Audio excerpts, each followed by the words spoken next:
so important in our world today is that it's an important, I'll even say critical way that human beings have to connect with each other. You can be standing next to a person on the elevator and he's a complete stranger. But if something happens and you start talking to each other and you share anything about your lives, boom, the relationship has changed. You've moved from stranger to I know something about this person and they know something about me.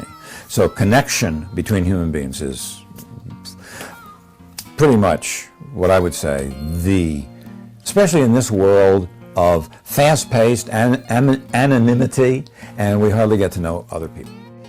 Some of the main problems that I've seen people telling stories, number one is they go on too long.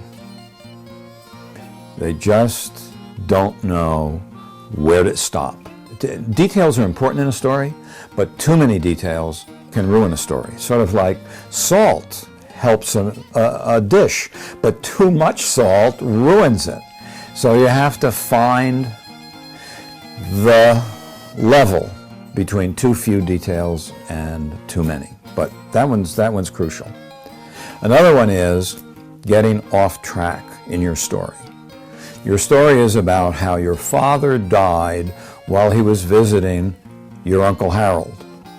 And you get off into a thing of your Uncle Harold and how much you loved him and he took you fishing when you were a kid. No. That's not the point. The point is about your father dying in Harold's house. You got to stay to the point. That's also important. And the last one, speaking of point, having one. Some people, or I would say most people, they vaguely know what their point is when they're starting to tell a story.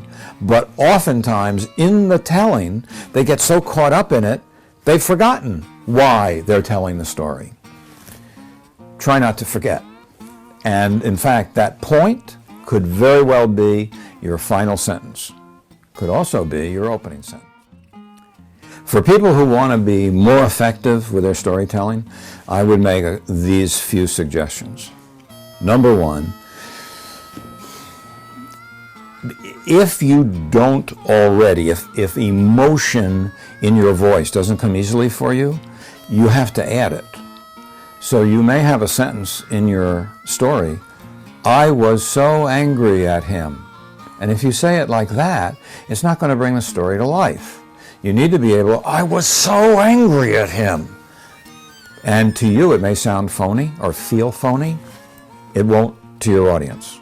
So, emotional involvement with the words that you're saying. Start at a dramatic point. One of the best lines from an old Steve Martin movie was he said, I was born a poor child. And that's no place to start a story. We know it's going to go on forever.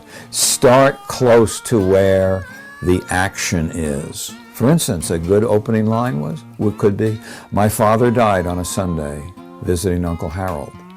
Now you can go back and fill things in if you need to, but let's get things going pretty quickly.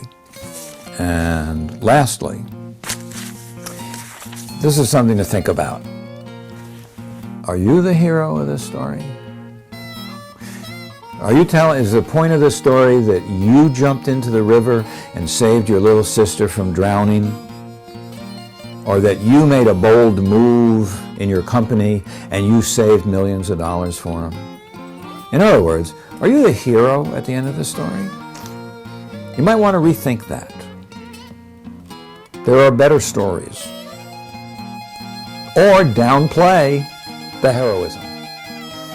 One other thing about storytelling, and this is about knowing your audience. If you're sitting around having a beer with friends, you can draw your stories out. We're just sitting around and talking. If the person you're trying to tell the story to has their car keys in their hand and they've got one foot out the door, this is not the time to go into a long story about when you were in the 5th grade.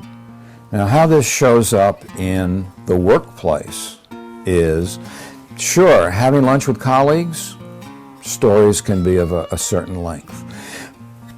It comes down to how how time-driven is your audience. And if they feel a need to be keeping a close watch on the clock, stories need to be shorter and shorter and shorter until when you're in with the CEO at the round table of the big execs, could well be that no stories at all would be the best. We all know good storytellers, whether they're a relative or the guy we sit next to at the bar. We know good storytellers. Pay attention to those good storytellers. Listen a little more carefully than just listening to the story. Listen to what they do with their voice. Listen to where they come in, how they create scenes and the plot of the story. How do they end? You can learn a lot just by listening to good storytellers that are around us all the time.